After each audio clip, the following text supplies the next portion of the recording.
Isang pinagpalang araw sa ating lahat. So, ngayong araw is September 3, 2024. So, ngayon is ipagpapatuloy lang natin yung ating nasimulang series na sinimulan natin kahapon. So, bago natin simulan yung series natin, is muli muna natin balikan yung naging series natin last time para din sa mga bago lang na tagapanood at tagapakinig ng ating devotion. So, yung naging series po namin last time is 7 Marks of a Healthy Family. Kumbaga itong series na ito ay meron tayo kada araw na nagiging tema or nagiging topic dun sa series natin na tinalakay natin naging discussion ito. Paano nga ba yung 10 pamilya is magiging healthy in God's comfort or kung nasa buhay natin ang Panginoon. Pinakamuhay natin ang Panginoon sa buhay ng pamilya. So, ito yung nag-series namin last time. So, yung series na takay natin yung araw is 7 Pillars in Complete Trusting in God.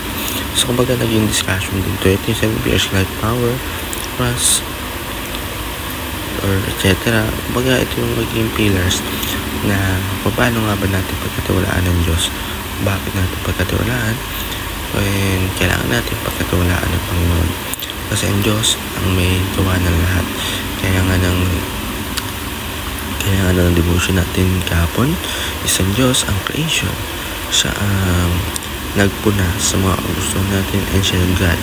Kaya kailangan pagkatiwalaan natin ang Diyos kasi ang Diyos ang gumawa ng lahat. Siya ang gumawa ng lahat ng nakikita natin, ako, ikaw, lahat na nakikita sa mundong ito.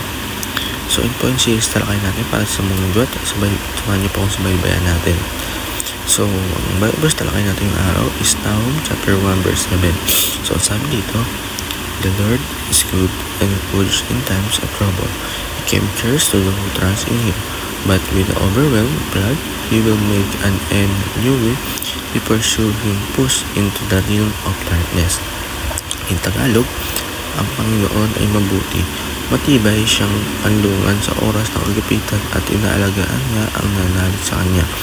Para siyang matsagarasang baha na lumusang pusain ang kanyang mga away. Tutugisin niya ang hanggang mamatay. So, Diyos ay para nating kanlungan. Siyang comfort natin. Ang Panginoon yung parang naging kanlungan natin pag may mga problema tayo sa oras ng kagipitan, inaalagaan niya tayo. Hindi natin pinabayaan na masaktan o mapahanga. So, paano makontrolahin tayo dumako sa nating kaparuan? God's very nature is spirit. So, yung nature ng God. Kaya mas maganda kung adapt natin yung nature ng God para tayo maprotektahan. Number 2, God's goodness is repaying. So, ang Diyos, talagang kung gusto nyo sabi nga dito, diba? Siya yung kalungan sa oras ng kagipitan. Pag may problema ka, basta ang Diyos, ang puso mo, matiwala ka sa Diyos, naniniwala ka sa Kanya. Siya yung maging kanlungan mo. Number 3, God's word for our good. So, tinatabaw ng Diyos or yung ginagawa ng Diyos is para sa abutin natin. Siguro kung meron man tayong nagagawang mali or hindi natin gusto, naalaw lang ng Diyos yan para tayo matuto, para tayo ay matuto. Ating application, trust in God for His good. Because si God, kaya nga sabi ko, si God ay mabuti. Kaya patuwala natin ang Diyos. Number 2, trust God in the midst of suffering. So, pag may problema tayo, nasa kitnaan tayo ng problema niya, tayo ay may assignment, ganyan, hindi natin gawa, umakap tayo, pagkatuwa natin ng Diyos, kahit sa suffering natin. Kasi Diyos ang tutulong sa atin. And sa last, trust in God for His justice rebel. So, ang Diyos patas yan. Kaya pagkatuwala natin ng Diyos. So, alam mo para sa araw-araw namin natutunan tayo. Panood, God bless.